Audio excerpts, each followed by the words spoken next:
Good afternoon once again.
Good afternoon. Ah, Hindi tayo sa iba. Ralph,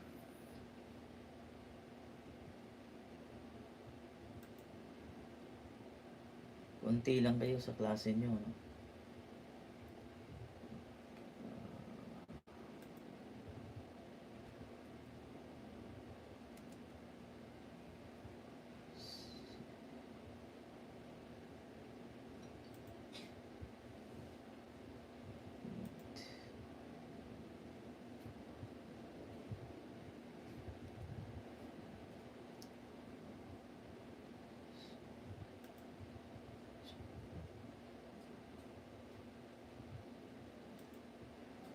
Good afternoon. Josea. um, Miguel Antonio, no? Good afternoon. Ikaw ba'y walang, ano, yung letteran Gmail? Itong ginagamit mo ay letteran Gmail to? Sige, anyway. Okay. Anyway, no problem. Ano ko lang yan. I- Hanapin ko na lang yung ano. By the way, while waiting for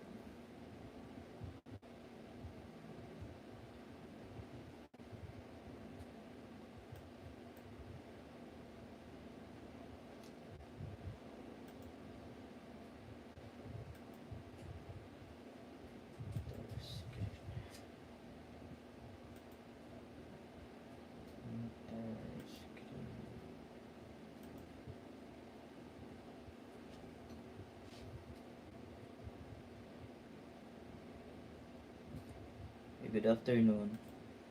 While waiting for others, kindly refer to your um,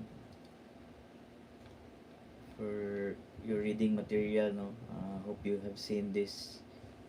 Uh, I posted this uh, during the first week, no, yung ating first na asynchronous class. And I posted this chapter 1, yung introduction to philosophy. And then ito, so this is chapter 1, general introduction to ethics. So I'm hoping that you were able to read this chapter in advance. I am expecting na natapos ninyong basahin ito because probably by next week we will be moving on to chapter 2 na, no? We will discuss on the moral philosophy of Aristotle. So hopefully nabasa niyo na to because we are going to leave this chapter this week. Particularly, I want you to refer to this particular topic. Wait for a while. Um, I'm sorry for the screen. Um,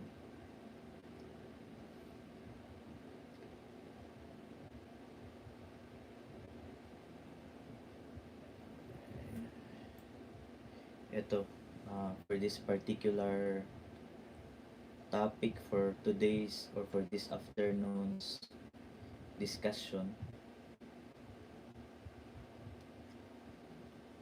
ito, postulates of morality. So, please refer to this reading for this afternoon's discussion, postulates of morality. Ayan. So, nandun lang yun sa Google Classroom. Dito sa pinakababa kasi natabunan na siya ng ibang posts. Balikan nyo dun sa Google Classroom yung chapter 1. Ito yun. Then, refer to this topic ng postulates of morality. That will be our discussion for this afternoon.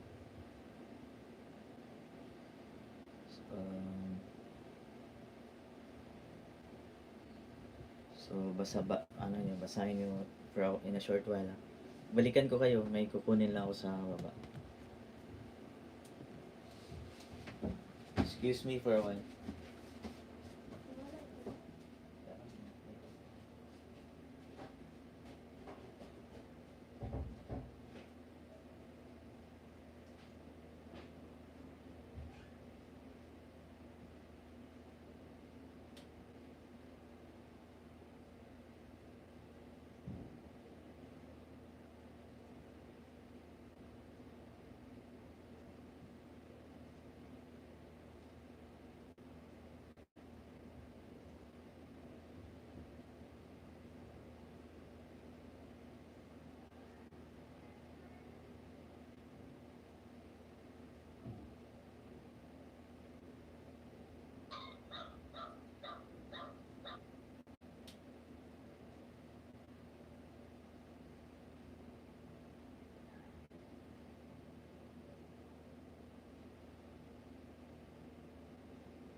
Good afternoon.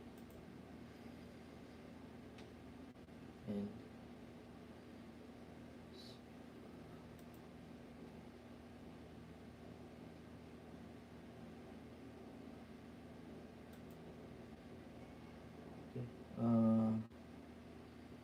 so before we start, let me check this afternoon's attendance.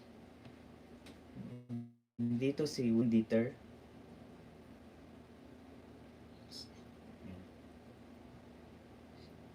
Patricia. Okay, thank you. Hazel Ann.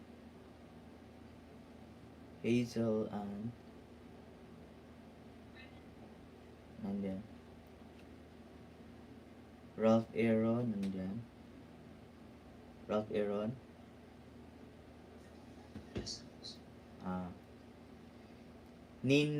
Nina Gabriel.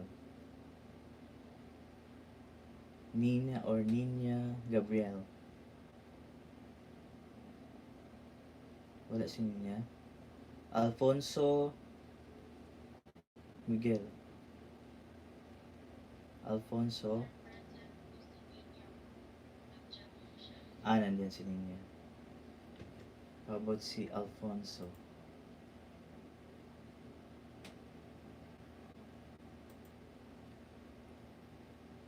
Natalie Marie.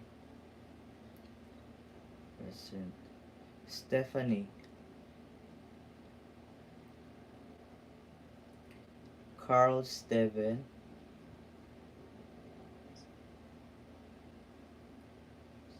Josiah Ruiz. Present. J. Ann Rose. Present. Angelo. An uh, Eldio Angelo. Present. Rovic.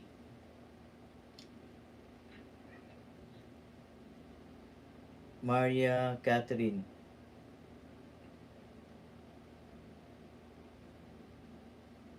Lara.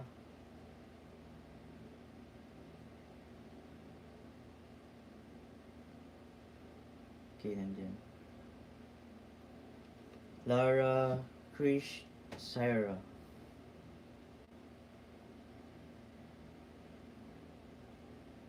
Present naman si Rizel. Ano ba dito? Maria Catherine, present. Lara. Neil Francis Isaac.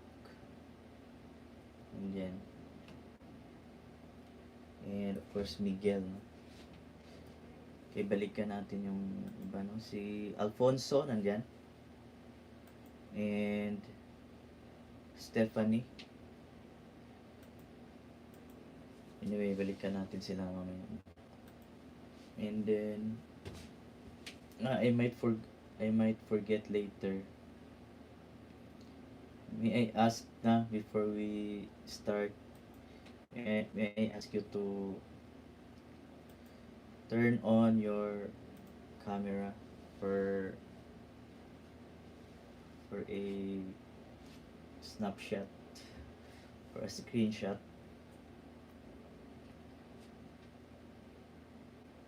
ng camera ninyo. If you are not ready, pwede rin naman mamaya, no? Remind me. No? Okay, mamaya na lang. Mamaya natin balikan yung screenshot.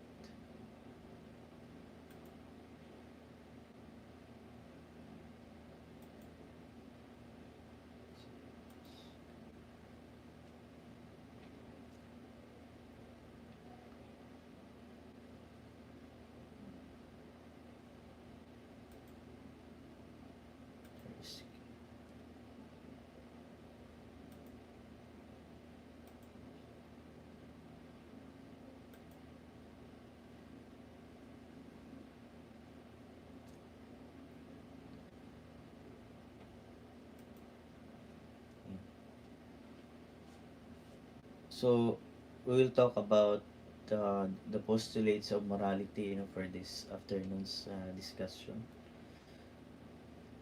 The postulates of morality was proposed by the German philosopher, German moral philosopher Immanuel Kant. So, by the way, Immanuel Kant is also one of the moral philosophers that we will give focus later on. So after we discuss the ethics or moral philosophy of Saint Thomas Aquinas, we will proceed to the moral philosophy of Immanuel Kant. So by the way, today is the feast day of Saint Thomas Aquinas, one of the patron saints of our institution. being a Dominican priest, no? So, Saint Thomas Aquinas, one of the, shall we say, foundations of the Catholic faith, and then also one of the pillars, no, of Dominican preaching, si Saint Thomas Aquinas, a doctor of the church, no? Si Saint Thomas. So after we discuss Aristotle, we will proceed to Saint Thomas Aquinas, and then we jump to Immanuel Kant. And so, but for now, we maybe after our discussion, this for this week, we will start with Aristotle, no? Next meeting.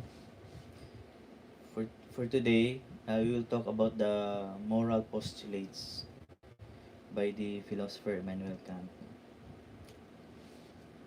So, in his attempt to answer the question, why should I be moral? Or why ought I be moral? Ito yung question na nag-bother kay Immanuel Kant. Back in short, no, in our own translation, why should I be moral? Bakit kailangan natin maging matino, maging maayos, maging mabait, no, maging mabuting tao? Why ought I be moral? In his attempt to answer the question, why should a person be moral,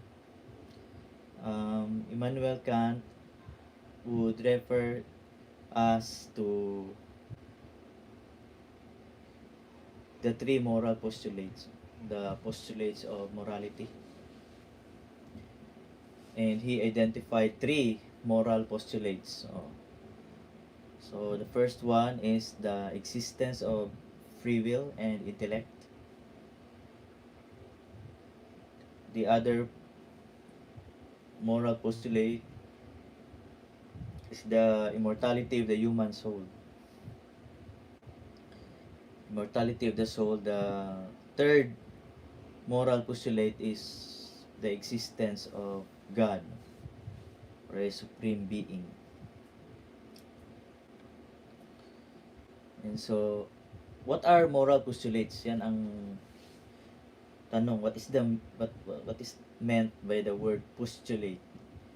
To postulate something. So the word postulate is synonymous with the term to presume that something is true. So the three moral postulates, they are sort of moral presumptions. We presume that these things are real or true. So first presumption or moral postulate is the existence of free will and intellect. So what is a free will? It is our capacity to decide for our own actions. In other words, ito yung tinatawag nating freedom or free will. So we have the desire to do a certain action, and then we are there is free volition. What's meant by volition is that we voluntarily perform our own actions. So guided by our own free will, guided by our own intellect, then we desire to behave in a certain way out of our own volition. Kusang loob nating ginusto, kagustuhan nating ginawa ang isang bagay. So it's meant by free will and intellect. So for Immanuel Kant, we assume that it's real, no? The presence and existence of a free will is real. It cannot be doubted. Or well, the argument of Immanuel Kant, kaya nga sinasabi niya dito na it is a presumption or it is a moral postulate, is that kumbaga we have a rational um, justification. In short, we have a reason to believe that the individual free will, intellect, is true. We have founded with our rational capability. There is proof to believe in the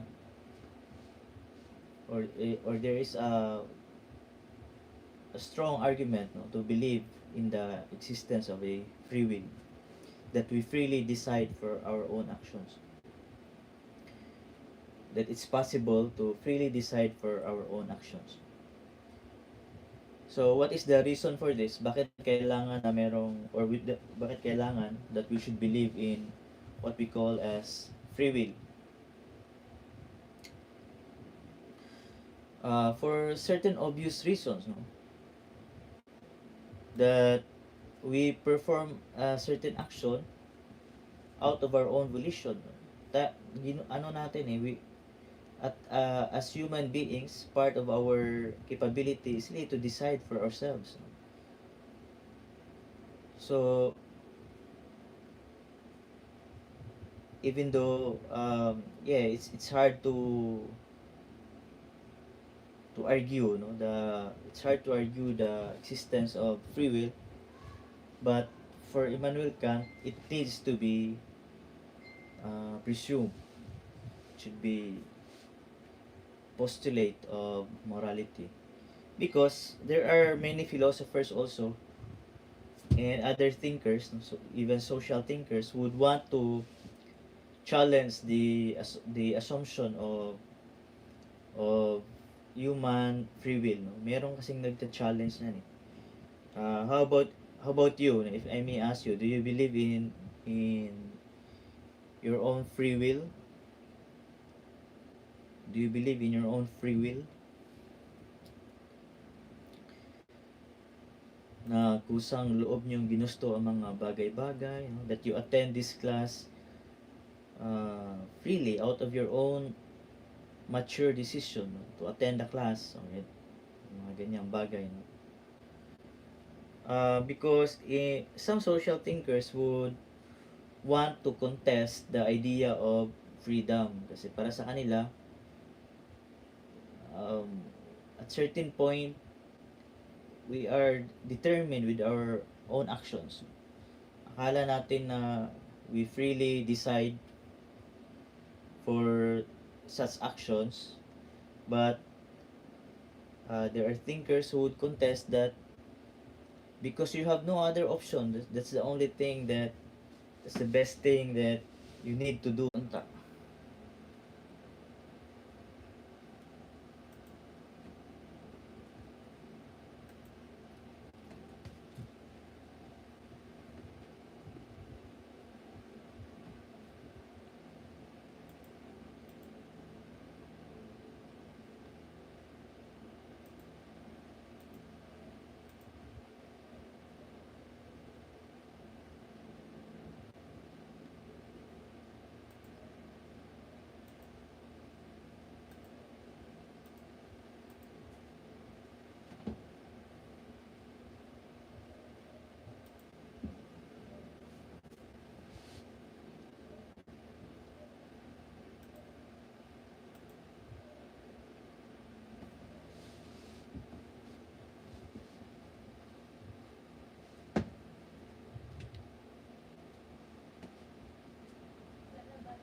Balik na.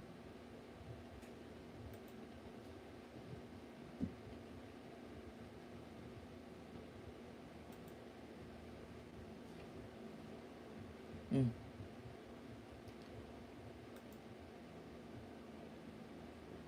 Hello, my apologies for the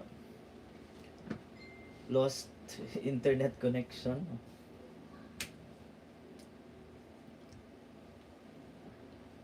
Okay, so saan tayo? Balikan natin.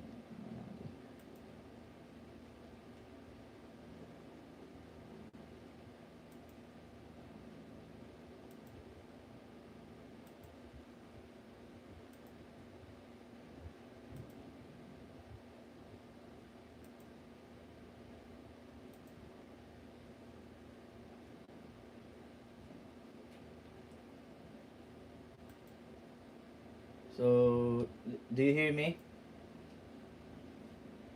Hello guys, are you still there?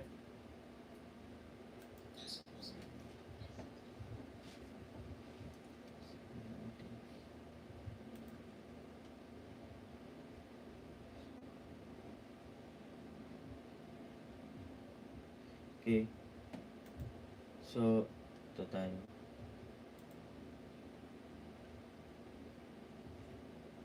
Um, so, we discussed the first postulate of morality and existence of free will.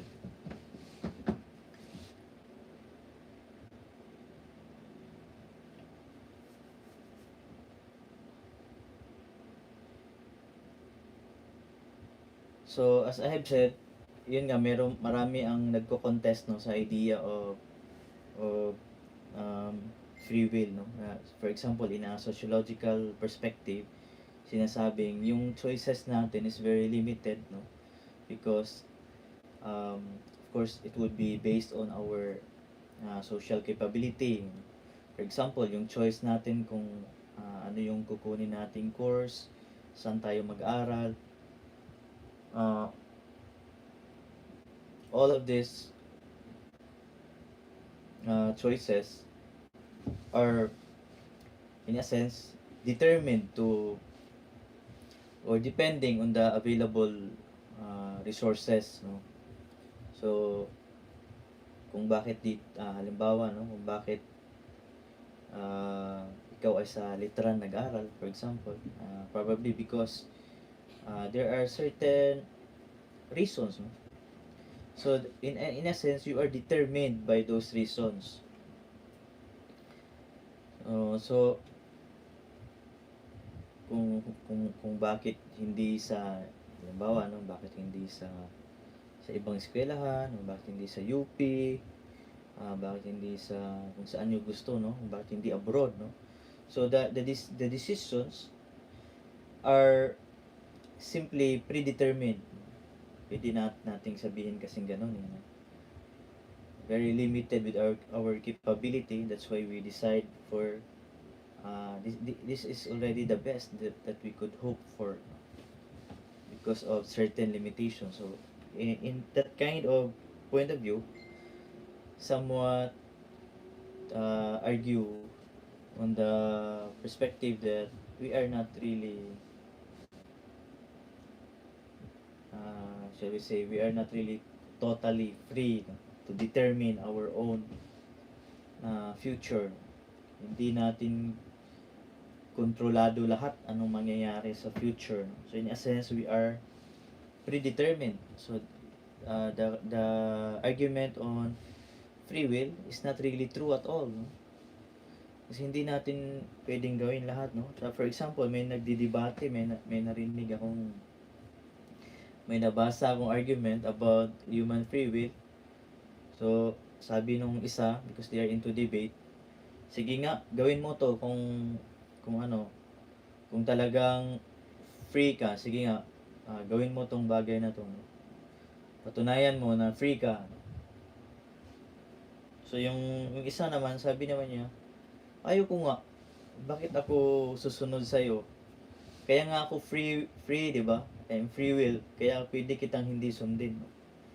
Kasi I am free. I am free to contradict you. Sabi naman nung isang nagsabi, kaya mo lang naman sinabi yan, that's why you defy my order is because you want to prove to me that you are free. So in a sense, your decision to defy my order was only predetermined to my to my to my ano, 'di ba? To my order, 'di ba? Predetermined with, because gusto mong ipatunayan, you want to prove something, gusto mong ang patunayan na malaya ka, that's why you defy my order, no?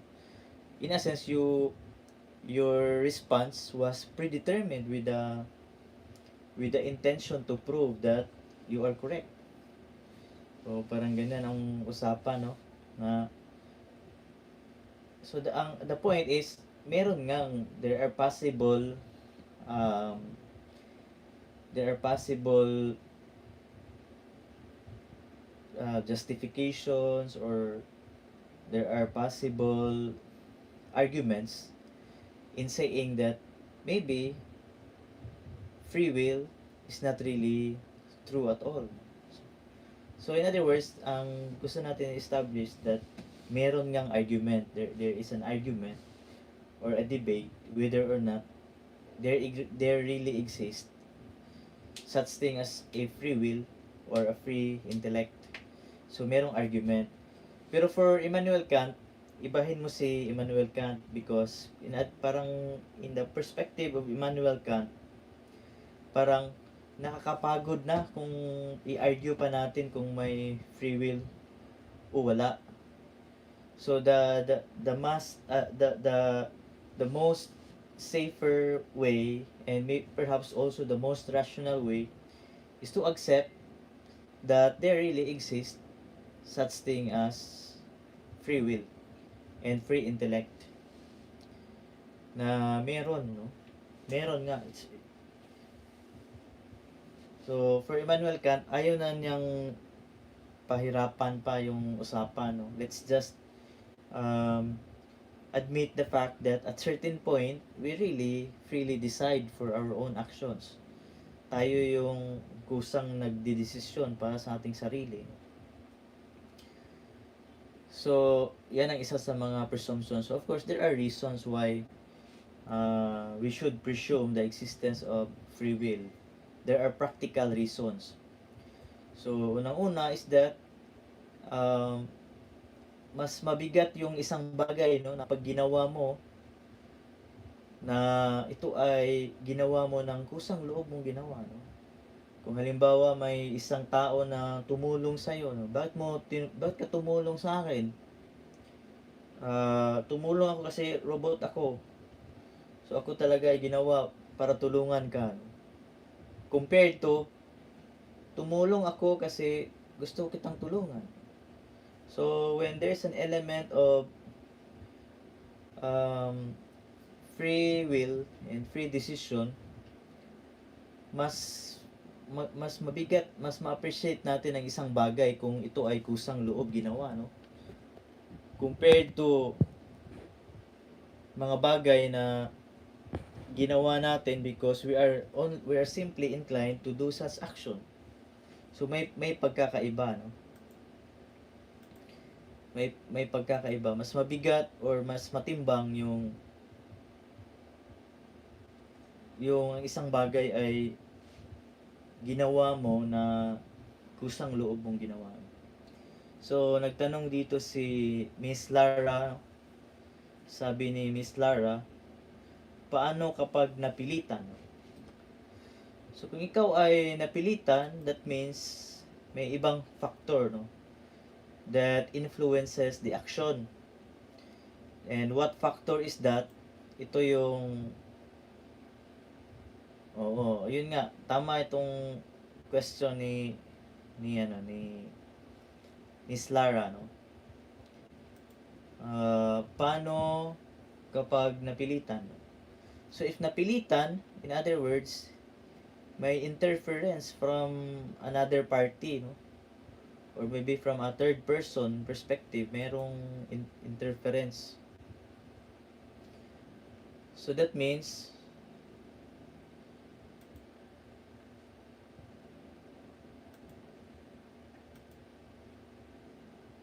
pagka ganyan, the action is devoid of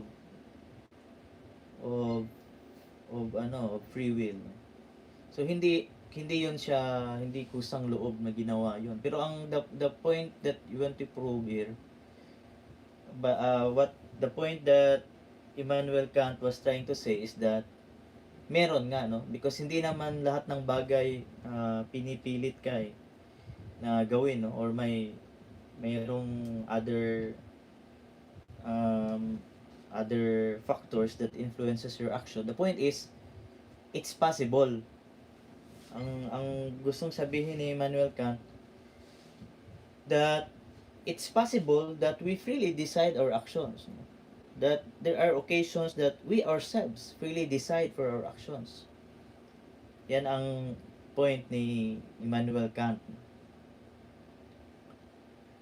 Ayan, so, yes, Miss Lara, pagka napilitan ka, so hindi na yun, it's not an action that is out of your volition.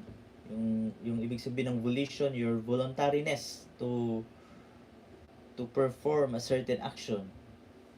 So, pag napilitan ka, there is an absence of free will. So, which will fall in yung argument natin later, yung the three moral prerequisites. Dito sa moral postulates, yes, you're welcome, Miss Lara. Dito sa moral postulates, gustong ni Immanuel Kant na yes, at certain point it's possible that we freely decide our action, and then for Immanuel Kant, let's make it a moral postulate, no? That totoo, no, that we decide for our actions. Morally speaking, mas matimbang yung sinasabi ko, mas matimbang kung ang isang bagay ay ginawa out of our own volition, no? Tinulungan ka dahil gusto kitang tulungan, no? So you will appreciate the deed, no? You will appreciate the action because kusang ginusto niya yung tumulong, no? Pwede namang hindi siya tumulong, pwedeng tingnan ka lang niya, no? Pero the mere fact na tinulungan ka, then you appreciate the good action. So kasi pagka iba yung usapan, no, to give you another example sa panliligaw, no? Ang isang lalaki halimbawa ay nanliligaw, no? Nanliligaw sa isang babae, no? Of course, as a woman, you appreciate the action, no? You appreciate kahit pa man sabihin man natin hindi mo nagustuhan yung ginawa niya, hindi mo na nagustuhan yung isang tao, yet you appreciate the intention, no? Ay, gustuhan niya, no? Niligaw siya, nagustuhan niya ako, no? And it was out of his own, no, personal decision na ligawan niya ako, no? And you appreciate that, no? As a woman, as a lady, no, may manligaw sa iyo, no? You appreciate the intention. Pero what if later on, malaman mo na hindi pala yung kusang loob niya na ligawan ka para dahil gusto ka niya, kundi iba pala siyang pakay, no? For example, what if kaya siya nanligaw dahil meron pala silang usapan ng kanyang kaibigan, no, na pustahan tayo na pagligawan ko tong babae na to, sasagutin niya ako, no? So pag sinagot ako, mananalo ako, bigyan mo ko 1,000. Pag binasted ako naman magbibigay ng 1,000. Meron silang pustahan. So what if as a woman, you learned later on na kaya ka pala niligawan lalo na pag crush mo, no? Niligawan ka ng crush mo at nalaman mo na kaya ka niligawan dahil nagkaroon sila ng pustahan, nag-usapan sila na may usapan silang kaya liligawan ka para pasagutin, no? At pag sinagot mo siya ay mananalo siya ng 1,000, no? So would you be able to appreciate the action of panliligaw upon learning na yun pala ay dahil sa pera, no? So just to emphasize the point that mas maganda yung you perform a certain good deed when it is done out of your own free will. Yan ang point ni Immanuel Kant.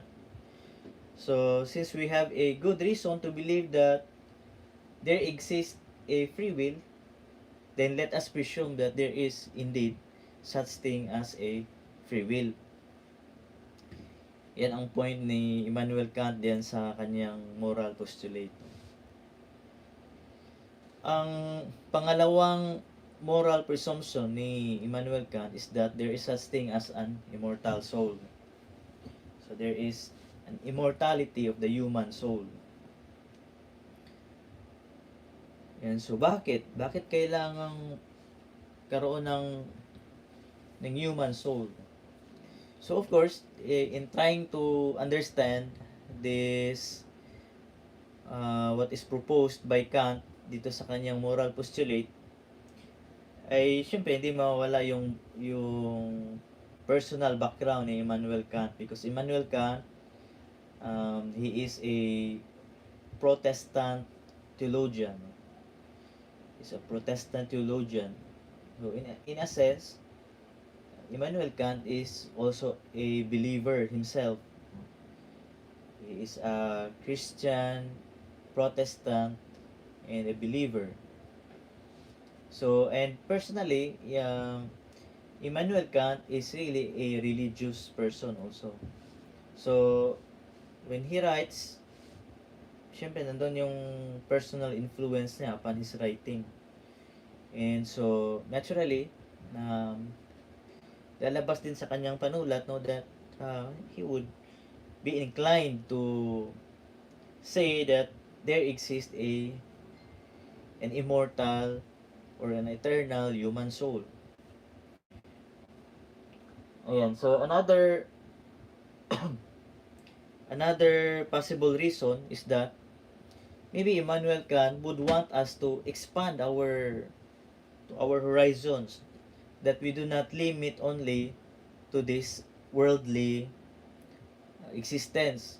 No? If we are going to put a limit on our physical reality, ito lang buhay natin sa mundo, our mundane world,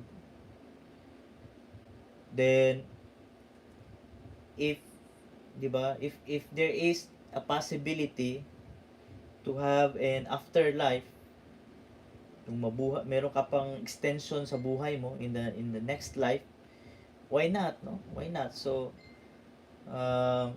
Immanuel Kant do not ano Immanuel Kant allowed us to explore this, the different another dimension of human reality, no? That there might be indeed a human soul, no?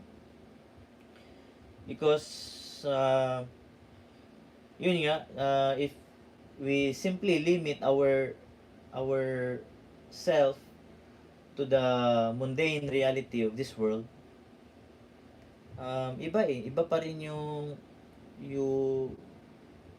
you put your hope, no, to an eternal reality. Iba pa rin yun yung kumbaga, I think it's a natural and innate desire for a human person that wala lang, gusto lang talaga nilang maniwala in an afterlife, no? And maybe they would say, or they would think that wala namang masama din kung maniwala tayo in an afterlife, no? After all, it's not a loss, no?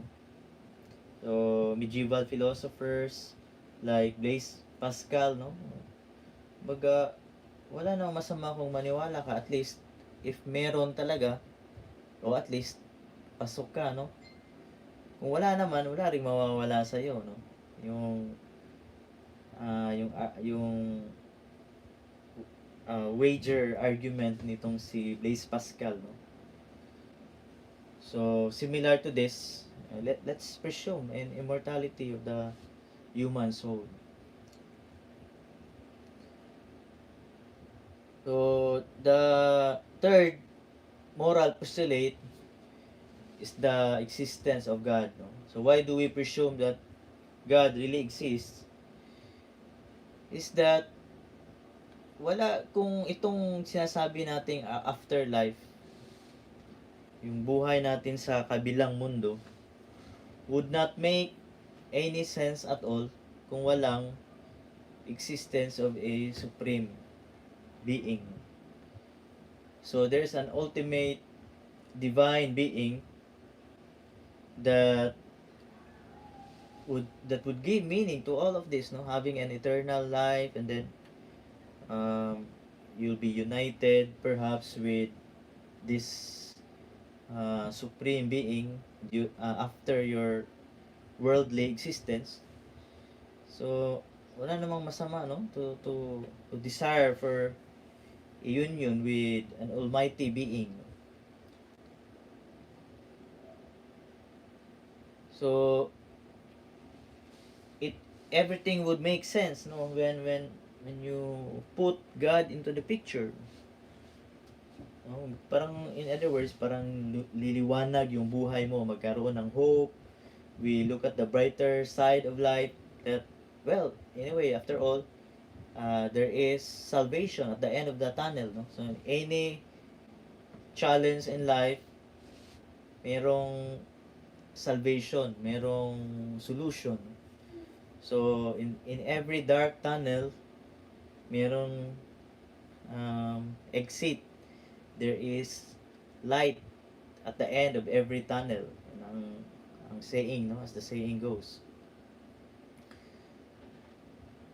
So yan ang ano ni Immanuel Kant, no? The three moral postulates. So, do you have comments before we proceed with the three moral prerequisites, no, related to this discussion? No? So, I hope nabasa niyo itong especially itong the existence of a supreme being, and discuss pa natin na yan si Friedrich Nietzsche, Sigmund Freud, no? It's a very interesting reading. Oh, ni-research namin yan, no? And then, any question, clarification, comments, reaction, any feedback on the reading? Meron? Or natutulog na kayo dyan? Hindi kayo interesado sa lesson natin, sa topic natin? No? At walang tanong because we don't care about the topic, the subject. So at least meron man lang mga ano diyan, mga pag-iisip niyo diyan na related to the class. No? Pag binasa mo to, tapos may clarification kayo sa chapter, hindi namin to naintindihan. Clarification lang, pa-elaborate nito, ayan. Do you agree with the moral postulates proposed by Immanuel Kant? Ayan. No? Para may ano naman tayo, exchange naman nito sa class, no? Para hindi ako lang yung mag-ano dito. Let's hear from Wayne.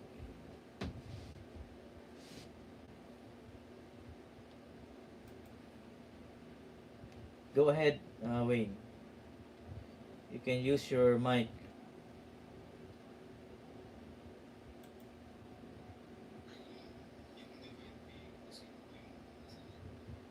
Sinong gumawa sa kanya? If we ask Saint Thomas Aquinas, if he is a divine being, bakit kailangan pang may gumawa sa kanya? He is a divine being nga, di ba? If you understand the definition of a divine being, a supreme being, so being the supreme being of all beings, then bakit kailangan pa siyang i-create? It is his nature of being an almighty being. So hindi siya object na kailangan mong i-create. No, that for example, any object would not be capable to create himself, no? Kumbaga, hindi pa siya nag-exist, but prior to his own existence, meron siyang capability to create himself. No, like human being, do you create yourself? No? Are you somebody who has no parents? Of course not, no? Even in the Christian theology, Jesus Christ ay nanggaling din kay Mary, no? So walang nilalang na kusang loob na lang bigla na lang nag-appear, ganyan. So by definition, No? If what we understand, if we have a common understanding of what is a supreme being, God as a supreme being, meaning God is the most powerful of all beings. So, in other words, ba't kailangan pa niya, why would God be dependent for another being for him to exist, no? Kumbaga ako, Diyos ako, pero kailangan ko ng ibang nilalang para lumikha sa akin. So, ba't pa ako naging Diyos if I am not powerful enough to become who I am? So, if we ask the theologian, Saint Thomas Aquinas, the question itself is already wrong, no? Because by definition of what is a God, um, it already includes the characteristic of being a powerful being, no? So being that as he is, being God as he is, an almighty being, maybe an almighty being is something that does not need to be created, no? If he is kumbaga yun ang kumbaga a priori existence ba, na by definition, if we understand really what is meant by a being that is called God, then it's not something like an object like the physical universe that needs to be created. So being God himself, hindi na niya kailangan ng creator. So if I would refer to Saint Thomas Aquinas, who would be our another moral philosopher that we will discuss after Aristotle. So that was a very interesting question, Wayne. Thank you for asking that question also.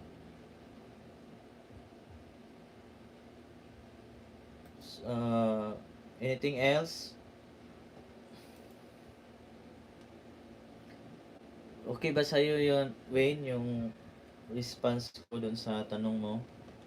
Or hindi, or hindi pa rin acceptable sa'yo na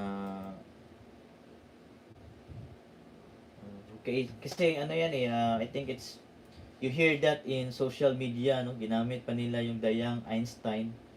So from a series, yung pamagat ng series na yan, yung bata na si Sheldon, The Young Sheldon, tapos may yung argument with a priest, no? Tinanong ni kasi itong si Sheldon ay magaling sa Big Bang Theory kasi scientist siya, no? Future scientist dun sa series na yon. And then there's an episode na may nandun yung pari, tapos nagsimba si The Young Sheldon, tapos tinatanong niya yung pari during the homily, no?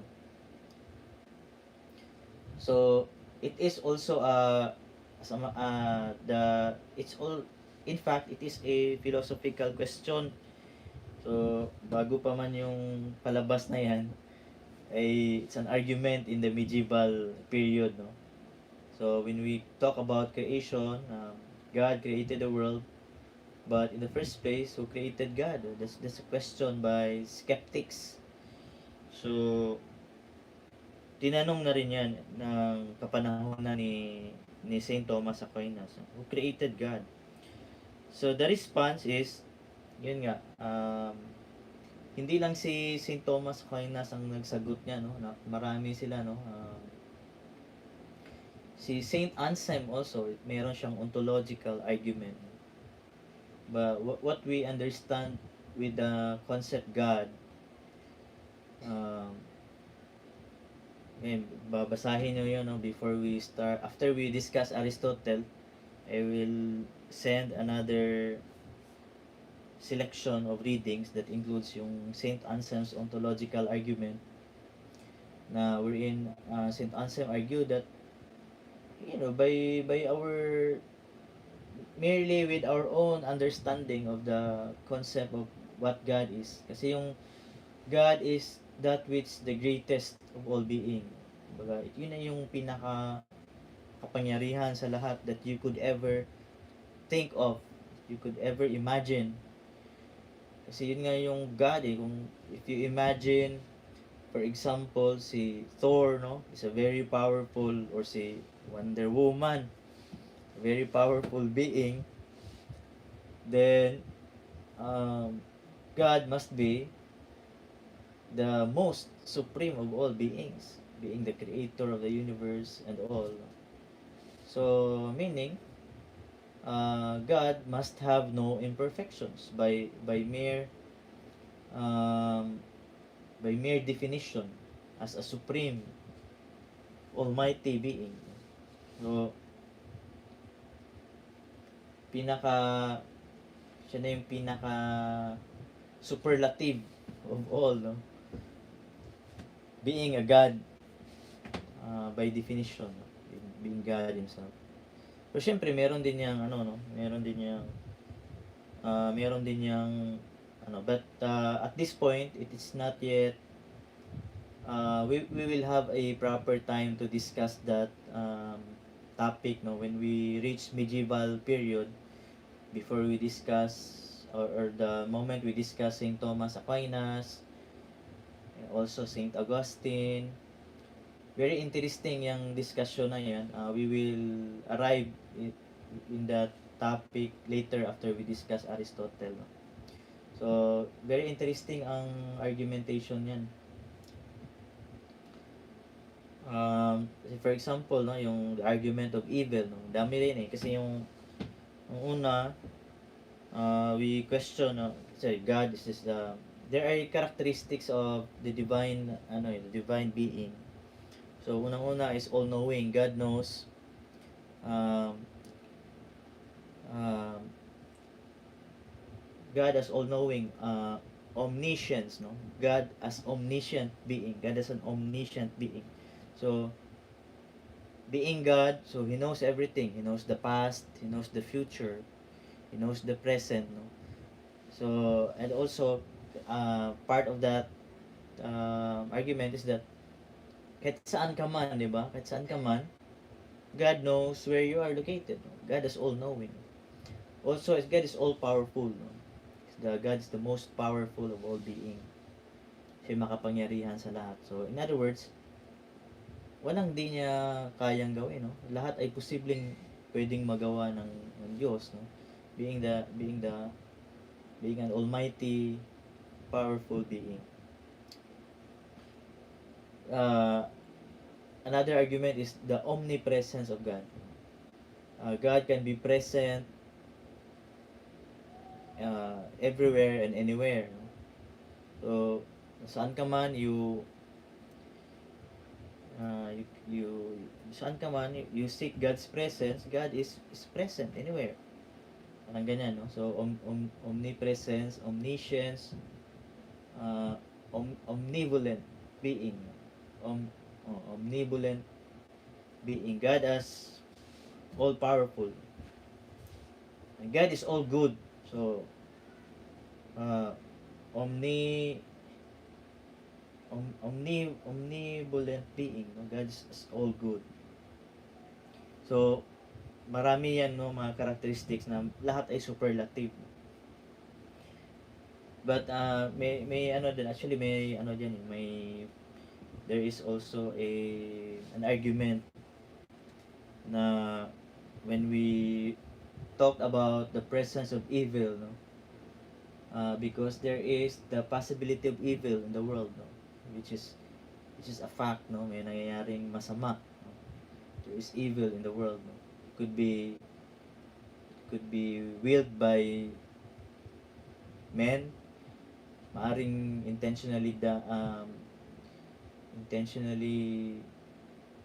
made by man-made ang evil, or it could be also be part of nature, no? That nature really have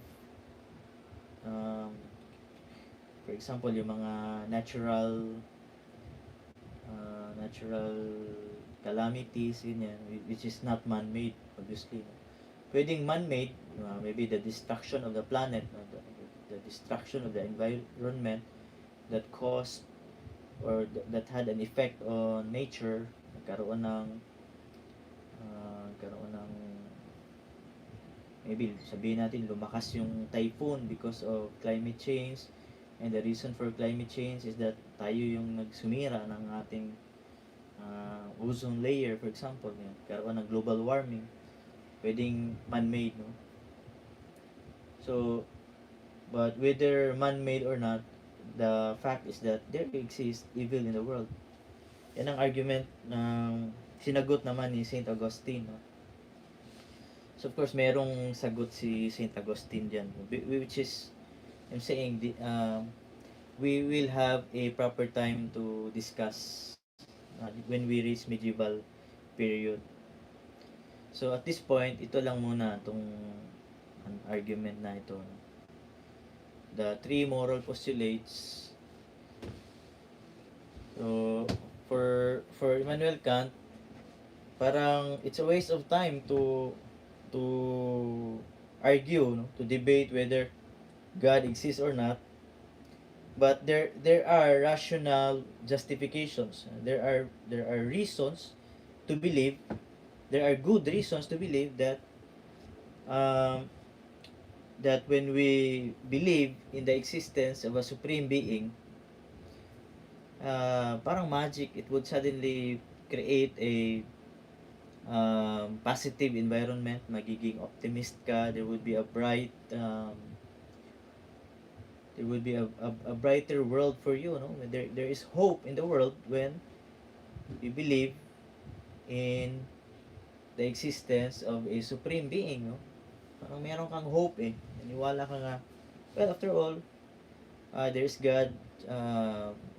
Ang tawag nating divine providence, no? There is God who would provide to us all our needs. So sinasabi natin, hindi tayo bibigyan ng problema na hindi nating kayang solusyonan. And yung we believe in divine providence, that God at some point nagbibigay ng grace, blessings, no? Bigay ng grasya sa atin, no? That we will be provided, no? In one way or another. So in other words, in a Christian point of view, may hope in the world, no? When you believe in the existence of a supreme being. Yan. So thank you for that question, no? Sino nga ulit yung nagtanong nito? Si Wayne, no? Si Wayne. So thank you, Wayne, for sharing that question. Anyone else before we proceed with the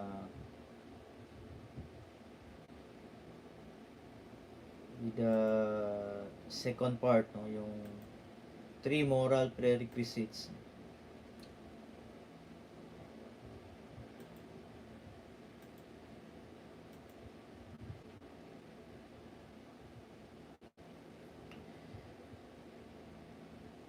So related to the three moral postulates, Immanuel Kant introduced the distinction between the three moral prerequisites. What are the three moral prerequisites? So nandito na naman yung freedom, no?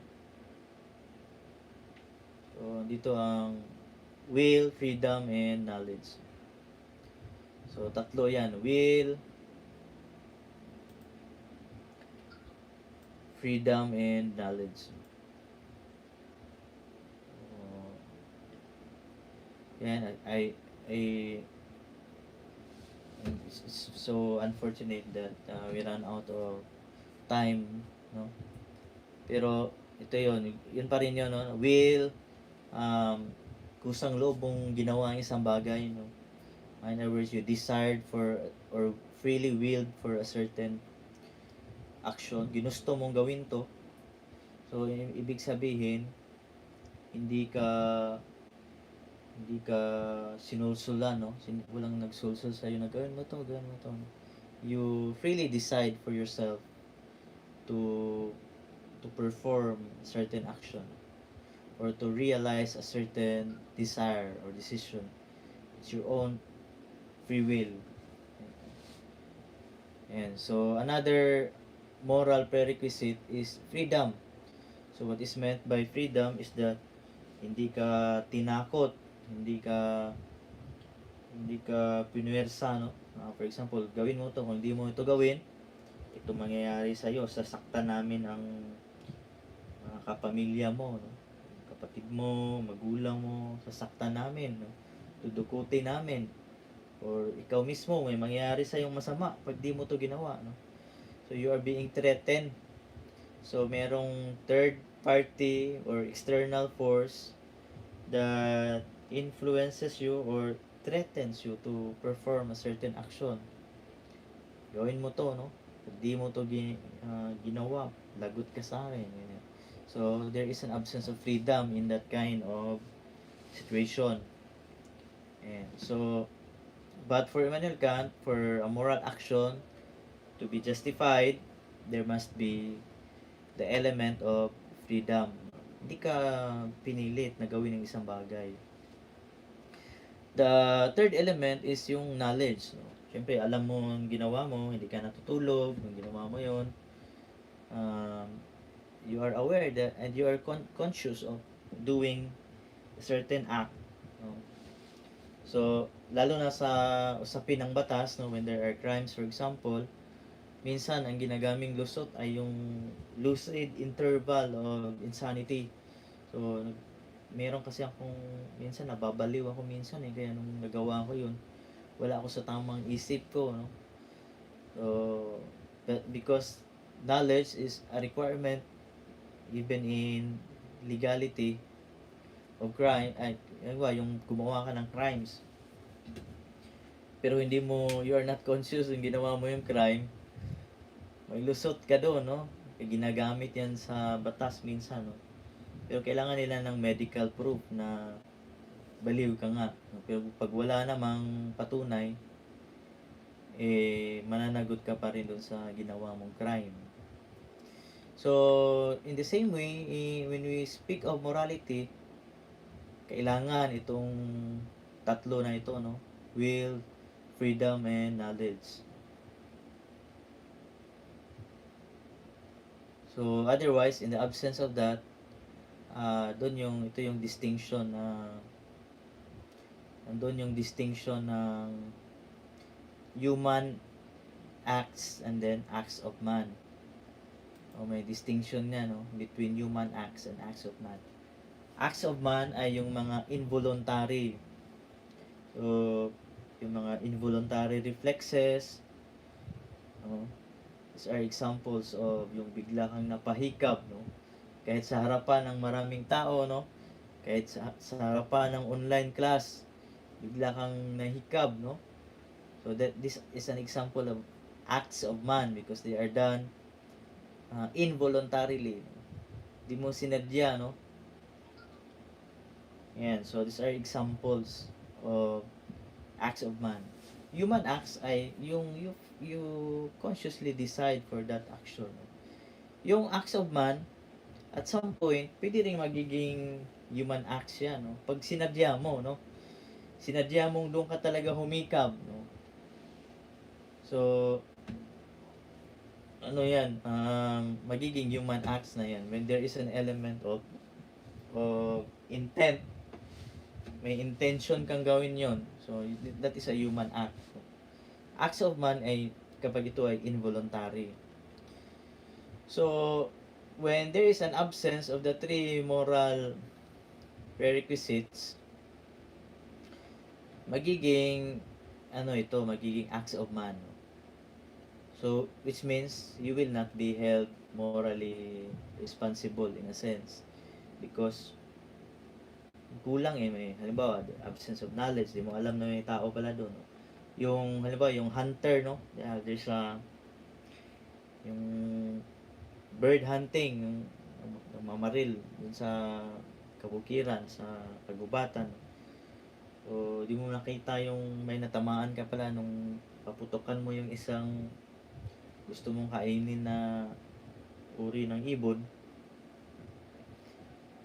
na hindi naman illegal, no?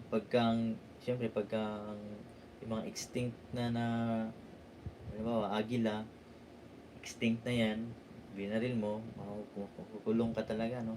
What if ano lang, yung hindi naman extinct na bird, binaril mo, no? Pero unfortunately, di mo natamaan yung bird, pero unbeknownst to you, without your knowledge, you are not aware that may natamaan palang tao doon sa kabilang, sa likod ng kagubatan, may natamaan ka, no? Papaakyat ng niyog, no? Na nahulog sa niyog kasi nagulat, natamaan mo ng baril, no? Tapos may nangyari sa kanya, no? Masamang nangyari sa kanya, no? You will be held liable legally, no? Kasi baril mo yung ginamit, no? Ikaw nagpapaputok. Pero morally speaking, in the aspect of morality, ang tanong natin yan dito, meron bang element of will, no? Oo, meron. Kasi gusto kong kumain ng ibon, eh. Gusto kong hobby ko itong mag mag, bumaril ng mga ibon. It's my recreation. So, sabihin mo lang, kakainin ko kasi yung ibon, no? Will, meron. Freedom, oo naman. Wala namang nagpilit sa akin gawin yon. Pero the third element, knowledge, alam mo ba na may tao doon? Yun lang, hindi ko alam na may tao doon. Malay ko bang dito sa kagubatan na ito, mayroon palang bahay din sa gitna dyan. It's very unlikely na may tao. Tsaka kung may natamaan, disgrasya yun. Hindi ko sinadyang tamaan sila doon. No? So, there's an absence of knowledge. Questionable ito. And for that reason, in the eyes of the law, mapapagaan yung parusa mo, no? Kasi there is an absence of the element of knowledge. And morally speaking din, hanggang morally,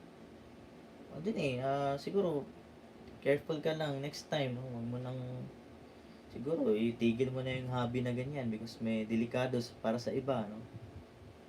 Lalo na during Christmas, may mga nagpapaputok ng baril during New Year na it harms others, no? May mga natamaan ng ligaw na bala, very unfortunate.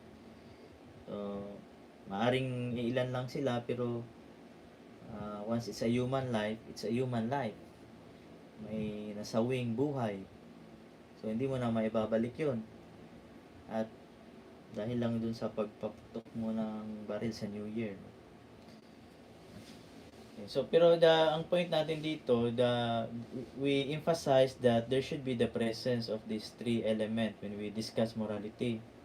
Dapat yung doer of the action, yung agent, ay alam niya or merong presence nitong three moral prerequisites. May kagustuhan niya, will, freedom, malaya siya yung ginawa niya.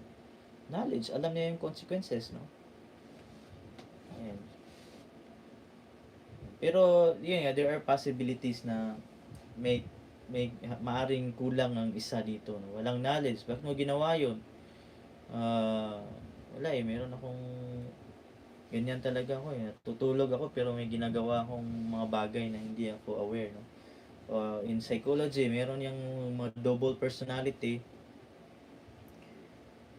na yung mga double personality na karoon sila ng double identity, no? Biglang ibang tao siya. So, these are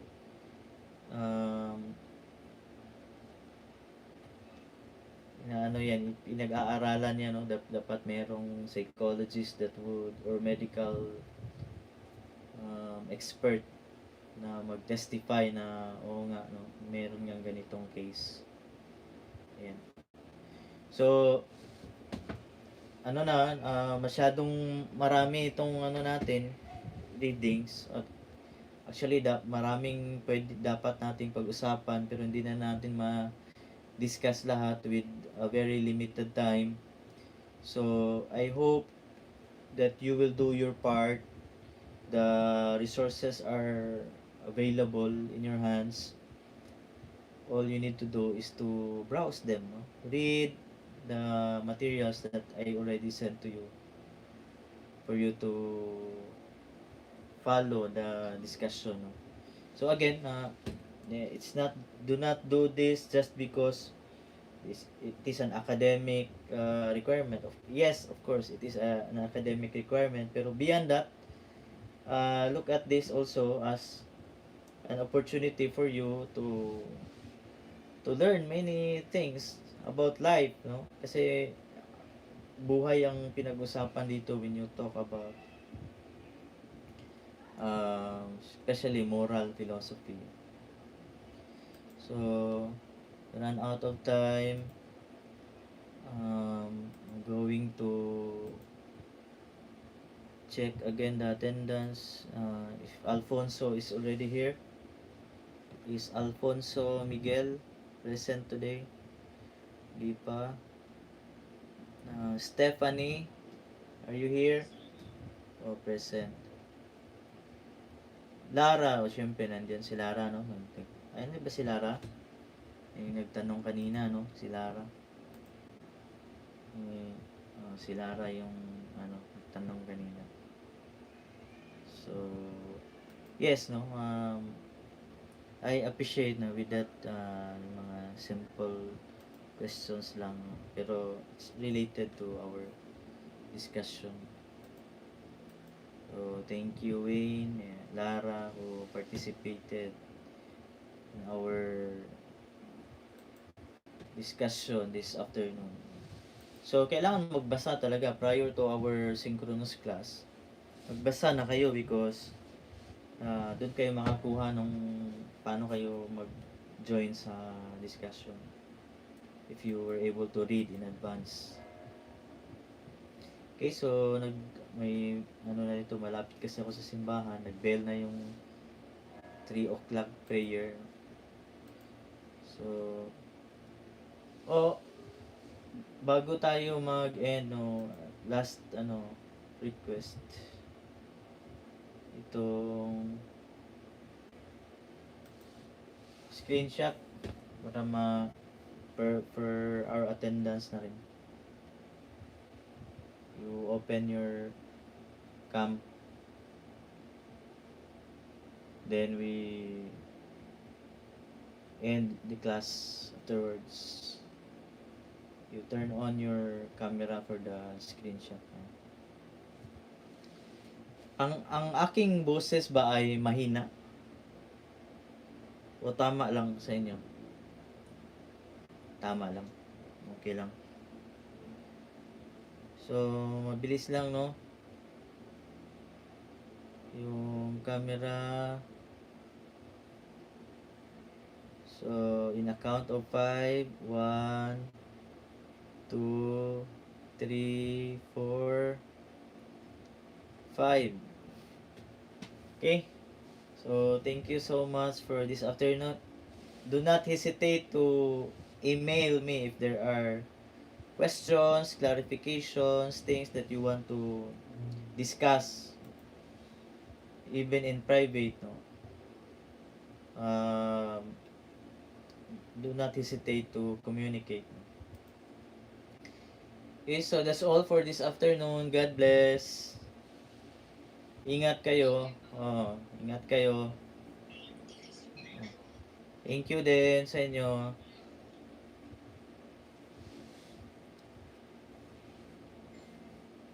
Stephanie. Nandiyan pala si Stephanie. Stephanie.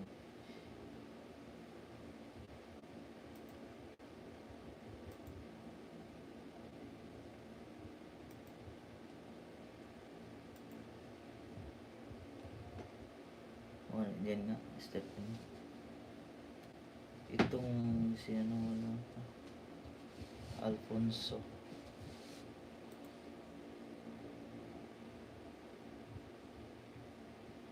Lana, close ko na ito.